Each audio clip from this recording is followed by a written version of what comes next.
मित्रो,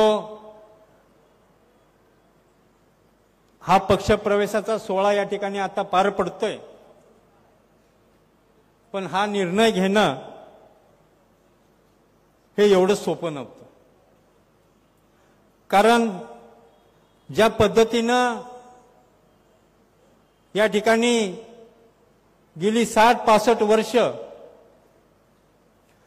ज्या पुरोगामी विचारसरणीचा सातत्यानं आपण या ठिकाणी पुरस्कार करत आलो, ती विचारसरणी अबाधित ठेवत काकांचे विचार, कार्यकर्त्यांची तळमळ आणि समाजामध्ये असणारी या संघटनेची प्रतिष्ठा ही अबाधित ठेवणं त्यावेळी माझ्यावरती ती जबाबदारी होती, एक कार्यकर्ता म्हणून किंवा पदाधिकारी म्हणून.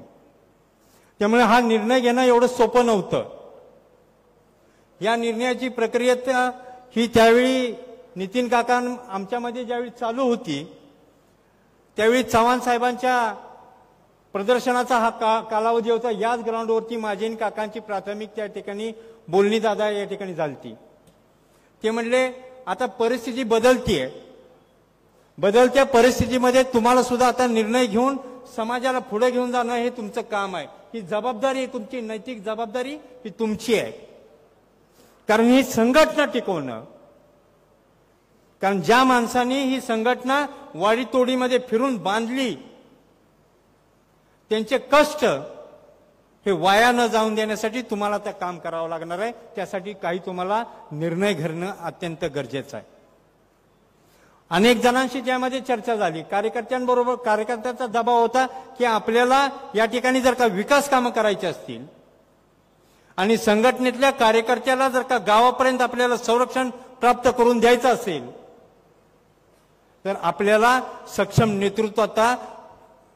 नेतृत्वाबरोबर काम करणं, त्यांच्या पार्टीमध्ये काम करणं ही काळाची गरज आहे आणि ती जबाबदारी तुमची आहे. तुम्ही त्याचा शोध घेणं गरजेचं आहे. यामध्ये बऱ्याच कालावधी ओलांडला. 3 मार्चला ज्यावेळी दादांची आमची बैठक झाली, त्यावेळी या सर्व गोष्टींचा उहापोह झाला. उहापोह होत असताना मी दादांच्या समोर एवढीच भूमिका मांडली की दादा, मी तुम्हाला काही मागण्यापेक्षा माझी प्रामाणिक इच्छा आहे की काकांनी या 50-60 वर्ष त्यांच्या राजकीय कारकिर्दीमध्ये या कराड तालुक्यामध्ये जे काम उभं केलं, त्या कामाला तुम्हाला संरक्षण देणं, त्या संघटनेचं पालकत्व घेणं ही आमची नितांत गरज आहे. ही आग्रहाची मागणी तुमच्याकडे असणार आहे. कारण म्हणलं काकांबरोबर तुम्हीही विधानसभेमध्ये काम केलंय, एमएससी बँकेमध्ये काम केलंय. काकांनी कोणत्या पद्धतीनं या जिल्ह्यामध्ये काम केलं हे 99ला तुम्ही पालकमंत्री असताना जिल्ह्यामध्ये तुम्ही पाहिलेलं आहे. आणि ती भूमिका आज काकांनी या संघटनेचं पालकत्व केलं. या प्रस्थापनाबरोबर संघर्ष करत असताना या सरंजामशाही प्रवृत्तींना सत्तेच्या बाहेर ठेवणं हे काकाने, चव्हाण साहेब असतील किंवा किसनवीर आबा असतील, यांच्यापासून ही परंपरा त्यांनी स्वीकारली. आणि नंतर ही 2 महान व्यक्ती गेल्यानंतर मग काका असतील, तात्या असतील, यांनी एकत्रितरित्या जिल्ह्यामध्ये काम चालू केलं आणि या जिल्ह्याची ही घडी अबाधित ठेवण्याचं काम करत या समाजाला त्या ठिकाणी न्याय, प्रतिष्ठा आणि प्राप्त करून देण्याचं काम ह्या दोन्ही नेत्यांनी त्या काळामध्ये केलं. आज दुर्दैवाने दोन्ही नेते हयात नाहीयेत, पण जे ऋणानुबंध तयार झाले, तात्यांच्या घराचे आणि काकांच्या घरांचे जे ऋणानुबंध तयार झाले, ते आज तारखेअखेर जरी आमचे प्रवाह वेगवेगळे होते राजकीय दृष्ट्या, तरी सुद्धा आम्ही वैचारिक दृष्ट्या त्यावेळी सुद्धा एकत्रच होतो. आणि सुखदुःखाच्या प्रसंगामध्ये सातत्यानं त्या ठिकाणी आम्ही एकत्र होतो. सुखामध्ये कमी, पण दुःखामध्ये त्या ठिकाणी दादा सातत्यानं जी माणसं या कुटुंबाबरोबर उभारली, त्यामध्ये तात्यांचं एक नाव घेणं अत्यंत गरजेचं आहे. कारण त्या काळामध्ये जी परिस्थिती होती, म्हणजे आठवण होऊ नये, पण या प्रसंगी त्याची आठवण होते. एक मनामध्ये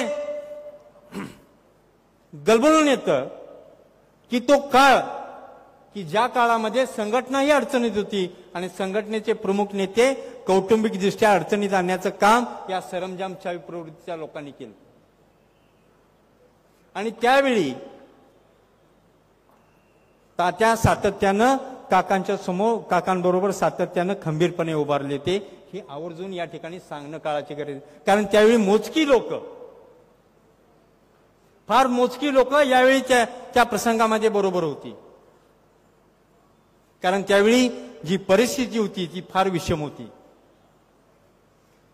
पण संघटनेच्या ताकदीवरती त्या सर्व प्रसंगाला आम्ही सामोरं गेलो आणि त्यातून आपण आपली व्यवस्थित या ठिकाणी आपण त्यातून बाहेर पडलो आणि पुन्हा एकदा या कराड तालुक्यामध्ये जिल्ह्यामध्ये संघटनेच्या माध्यमातून आपण काम चालू केलं.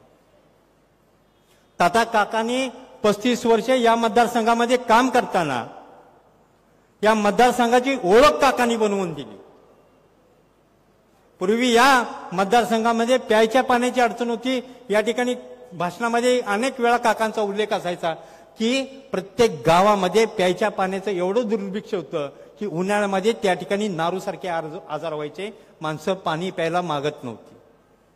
पाहुणा आला तर पाणी कसं द्यायचं म्हणून गरम चहा दिला जायचा, कारण नारू झाला तर पाहुण्याची अडचण होईल. ती परिस्थिती काकांनी त्यांच्या कालावधीमध्ये 35 वर्षाच्या कालावधीमध्ये फिरून संघटना बांधत ही विकास कामं करत गेले. जी गावं नकाशावर नसती ती गावं रस्त्यानं जोडून नकाशावर आणली. ज्या गावांना लाईट नव्हती त्या गावांना लाईट, रस्ते, पाणी, शाळा, आरोग्याच्या सुविधा, शेतीला पाणी, या सर्व सुविधा काकांनी त्या काळामध्ये फिरून संघटना बांधत ही पूर्ण करत नेली. पण भविष्यामध्ये आमची हीच मागणी आहे की आम्ही खाली ग्राउंडवरती काम करायला कुठेही कमी पडणार नाही.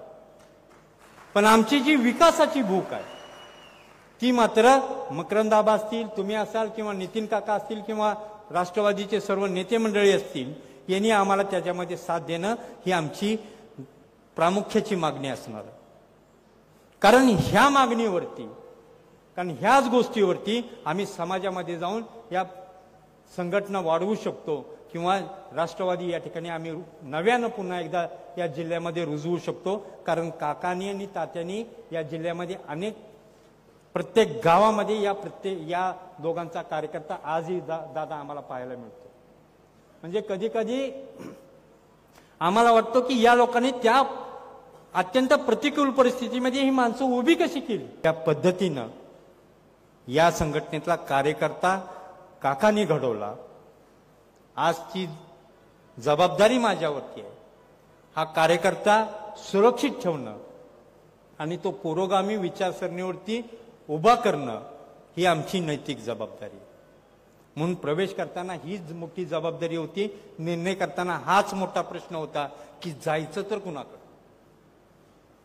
कारण ज्या लोकांनी जातीवादी विचारसरणीला म्हणजे प्रतिगामी लोकांना कधीही थारा दिला नाही, सत्याची अनेक आमिषं आली तरी सुद्धा ती कधीही तिने स्वीकारली नाहीत, कारण विचारसरणीला ते ठाम होते. मधल्या काळामध्ये दादा मलाही त्या ठिकाणी काही ठिकाणी माझ्यावरती या ठिकाणी अपेक्षा आलत्या, निरोप आलते, पण ही जबाबदारीचं ओझं फार मोठं होतं. कारण सामान्य माणसांनी काका गेल्यानंतर ज्या पद्धतीनं संघटनेवरती आणि माझ्यावरती प्रेम केलं, ती जबाबदारी जपणं ही माझी नैतिक जबाबदारी होती. म्हणून आज तुम्हा सर्वांच्या साक्षीनं या ठिकाणी मी एवढंच सांगू शकतो की दादा, तुम्ही आम्हाला सामाजिक, राजकीय आणि विकासाची ताकद द्या.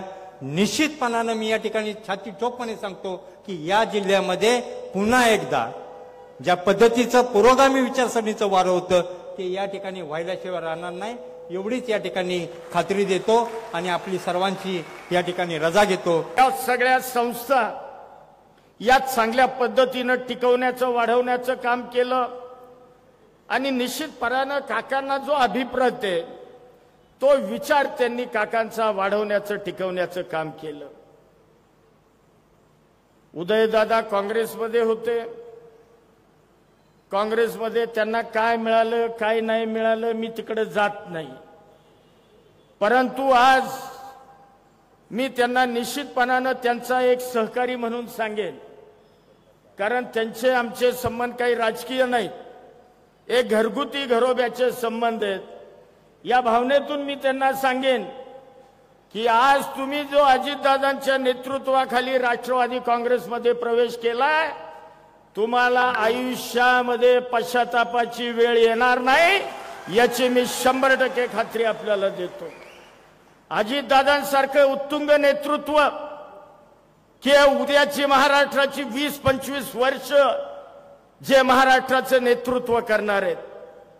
दादांचा स्वभाव प्रकट, दादा स्पष्ट बोलतात, परंतु दादांचा स्वभाव एकदा दिलेला शब्द काय वाटेल ते झालं तरी दादा माघारी घेत नाहीत.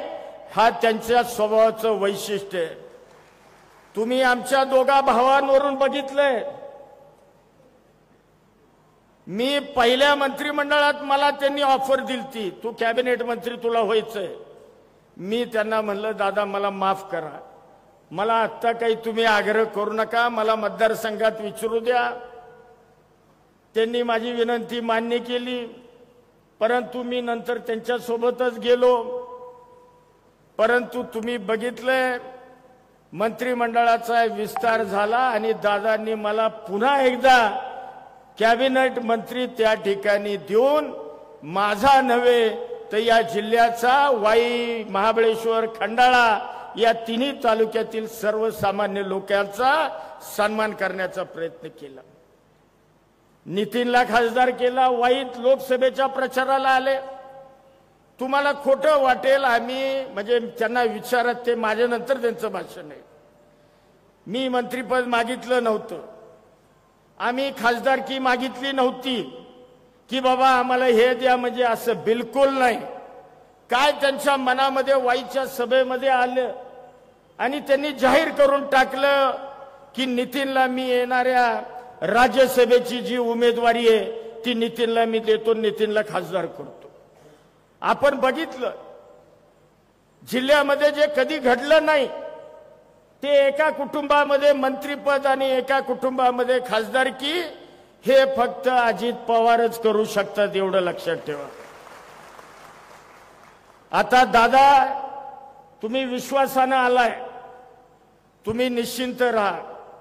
जिल्ह्यामध्ये आम्ही आहोतच, परंतु आपलं नेतृत्वच एवढं खंबीर आहे, त्यामुळे निश्चितपणानं तुम्ही जो आज निर्णय घेतलाय हा तुमच्या उद्याच्या राजकीय चांगल्या भविष्याची नांदी आहे, असं मी नम्रपणानं या ठिकाणी सांगेन. यापेक्षा काही अधिकचा वेळ घेत नाही. काय होणार, कसं होणार, माझ्या आधी इथं बोलत असताना स्वतः उदयसिंह उंडाळकर पाटलांनी काही भूमिका मांडली, इथले काही प्रश्न मांडले. मकरंदाबांनी पण त्यांचा अनुभव आणि पुढे आपली वाटचाल कशी असली पाहिजे ते सांगण्याचा प्रयत्न त्या ठिकाणी केला. तीच गोष्ट बाळासाहेब सोळसकर असतील किंवा इतर माझे सहकारी असतील त्यांनी केला. आज माझं उदयसिंह उंडाळकर पाटलांचं स्वागत करत असताना आणि त्यांच्याबरोबरच्या रयत संघटनेच्या सर्व मान्यवरांचं स्वागत करत असताना त्यांचे आजोबा स्वातंत्र्यवीर दादा उंडाळकर आणि त्यांचे वडील स्वर्गीय विलास काका पाटील उंडाळकर अशा दोन महान व्यक्तींचा वारसा हा श्रीयुत उदयसिंह उंडाळकरांना त्या ठिकाणी लाभलेला आहे. विलास काका यांनी या दक्षिण विधानसभा मतदारसंघाचं माझ्या माहितीप्रमाणे 35 वर्ष प्रतिनिधित्व केलं. मला आठवतंय 2014ला ज्यावेळेस काँग्रेसने पृथ्वीराज बाबांना उमेदवारी देण्याचा निर्णय घेतला, आम्ही एकत्र होतो आघाडीत, परंतु नंतर चारही पक्ष वेगळे लढले. त्यावेळेस मी विलास काकांना प्रयत्न केला की काका तुम्ही अपक्ष उभे राहू नका, काका तुम्ही, आम्ही यशवंतराव चव्हाण साहेबांच्याच विचारधारेने पुढे चाललेलो आहे, सर्व धर्म समभाव हीच आमची भूमिका आहे, शिवशाहू फुले आंबेडकरांच्या विचारावरच आम्ही पुढे चाललोय आणि त्यामुळं तुम्ही बरोबर या. परंतु काका म्हणाले नाही अजित मी बरोबर आता येऊ शकत, मी अपक्ष उभा राहतो. नाहीतर त्यावेळेस जर काका राष्ट्रवादी काँग्रेस पक्षाच्या घड्याळावर उभे राहिले असते तर 2014चा निकाल महाराष्ट्राला दक्षिण कराडचा वेगळा पाहायला मिळाला असता. कारण शेवटी पक्षाला मानणारा काही वर्ग असतो, स्वर्गीय यशवंतराव चव्हाण साहेबांच्या विचाराला मानणारा काही वर्ग असतो. या ठिकाणी कार्यक्रम होतोय, त्या मार्केट कमिटीमध्ये कार्यक्रम होत असताना मी कराडकरांना, साताराकरांना आणि महाराष्ट्रातल्या जनतेला सांगू इच्छितो की उदयसिंह उंडाळकर पाटलांनी जो निर्णय घेतलेला आहे, कधी ते आणि त्यांच्या कोणत्याही वरिष्ठांना, कार्यकर्त्यांना, तुम्हा सहकाऱ्यांना असं कधी मनामध्ये येणार नाही की आपण आगीतनं उठलोय आणि फुफुट्यात पडलोय. अख्खी महाराष्ट्र राज्याची ताकद मी त्या ठिकाणी तुमच्या पाठीशी उभी करण्याच्या करता माझं सर्वस्व त्या ठिकाणी पणाला लावील. आज देखील जे काही तुम्ही इथं सांगितलं की कृष्णा नदीवर मोठ्या पुलाच्या बांधकामाकरता काही निधी इथं पाहिजे, मी 7,20,00,000 कोटीचा अर्थसंकल्प राज्याला दिलेला आहे आणि इथं 4 कोटी रुपयाची रक्कम आहे. वाकुर्डे उपसा सिंचन योजना आवर्तन नियमित सोडण्याच्या बद्दलची मागणी तुमचे नेते, रयत संघटनेचे प्रमुख उदयसिंह उंडाळकर पाटलांनी केली. त्याच्यामध्ये देखील आपल्या दक्षिण मान खोऱ्यामध्ये विविध विभागाच्या योजनेतनं जे काही 6,867 हेक्टर हे एकत्रित पाणी साठा ते क्षेत्र भिजलं पाहिजे.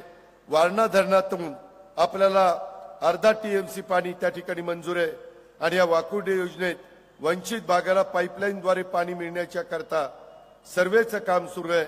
या बाबतीचा देखील अंतिम आराखडा आल्यानंतर त्याला लागणारा निधी आणि त्याकरता करावी लागणारी कामं आणि वाकुर्डे योजनेत दक्षिण बाण नदीमध्ये पाणी आणण्याचं काम स्वर्गीय विलास काका पाटील उंडाळकर यांच्या मार्गदर्शनाखाली झालेलं आहे. कारण त्यावेळेस मी जलसंपदा खात्याचा मंत्री होतो. विलास काका मला सांगत होते, अजित मला बाकीचं काही माहित नाही, वारणेचं पाणी वाकुर्डे उपसा सिंचन योजनेतनं, चांदोली धरणातनं इकडं आलं पाहिजे, माझ्या त्या भागाला पाणी मिळालं पाहिजे. ज्या जनतेने मला प्रेम दिलं, ज्या जनतेने मला अतोनात त्या ठिकाणी पाठिंबा दिला, त्या जनतेला मला त्यांच्या शेतामध्ये पाणी आणून दाखवायचंय, अशा प्रकारचं स्वप्न स्वर्गीय विलास काकांनी उराशी बाळगलेलं होतं. ते स्वप्न कृतीमध्ये आणण्याचं काम उदयसिंह उंडाळकर पाटलांच्या बरोबरीनं आपण सगळेजण त्या ठिकाणी करू. त्या विलास काकांच्यावर कधी भ्रष्टाचाराचे शिंतोडे उडाले नाही, कधी विलास काकांना वेगळ्या पद्धतीनं कुणी नावं ठेवली नाही. महत्वाचं म्हणजे विलास काकांच्याकडे संपर्कासाठी स्वतःचा मोबाईल नव्हता, ते मोबाईल फोन वापरत नव्हते. आता हे सांगून सुद्धा पटणार नाही, पण विलास काकांचा संपर्क करायचा म्हणजे त्यांच्या ड्रायव्हरचा म्हणजे हनुमा, त्याचा हनुमा मोरे नाव होतं, त्या मोबाईलवर फोन करावा लागायचा आणि त्या काळी मुख्यमंत्र्यांपासून अनेकांच्या मोबाईलवर हनुमा विलास काका असा नंबर सेव्ह होता. अशा पद्धतीनं स्वतः मोबाईल न वापरणारे विलास काका सर्वसामान्यांच्यासाठी मात्र कायम रिचेबल राहिले, म्हणजेच उपलब्ध असायचे. दक्षिण कराड मतदारसंघात काय सुरू आहे, जिल्ह्यात कुठं काय चाललंय हे तर विलास काकांना माहितीच असायचं.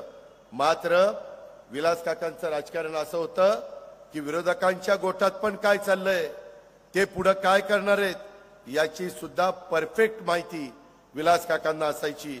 नुसतीच माहिती नाही तर विरोधकांनी काय केलं पाहिजे हे देखील विलास काका त्यावेळेस ठरवायचे. हे पण मी आपल्याला सगळ्यांना सांगतो, राष्ट्रवादी काँग्रेस पक्ष महाराष्ट्राच्या मातीशी, माणसांशी नातं सांगणारा, राज्यातल्या जनतेशी नाळ जोडलेला पक्ष आहे. महाराष्ट्राची निर्मिती संघर्षातून झाली, तसंच राष्ट्रवादी काँग्रेस पक्ष देखील संघर्षातून स्थापन झालेला आहे आणि संघर्ष करतच मोठा झालेला आहे. आज राष्ट्रवादी काँग्रेस पक्षाच्या परिवारात उदयसिंह, ॲडव्होकेट उंडाळकर पाटील आणि लोकनेते स्वर्गीय विलास काकांना मानणाऱ्या पदाधिकारी आणि कार्यकर्त्यांचं पुन्हा एकदा मी राष्ट्रवादी काँग्रेस पक्षामध्ये मनापासून त्या ठिकाणी प्रमुख म्हणून स्वागत करतो. आणि राष्ट्रवादी काँग्रेस पक्ष हा कष्टकरी, शेतकरी, महिला, वंचित, दुर्बल घटकांना, सर्वसामान्यांच्या सोबत राहील याबद्दलची ग्वाही मी आपल्याला देतो. आणि कुठेही कसलाही प्रसंग आला तर आज पक्ष प्रवेश केलेल्यांना कुणालाच आम्ही अंतर पडू देणार नाही, हा शब्द मी आपल्याला सगळ्यांना देतो. ही ग्वाही मी आपल्या सगळ्यांना देतो आणि या ठिकाणी थांबतो. जय हिंद, जय महाराष्ट्र, जय राष्ट्रवादी काँग्रेस पार्टी.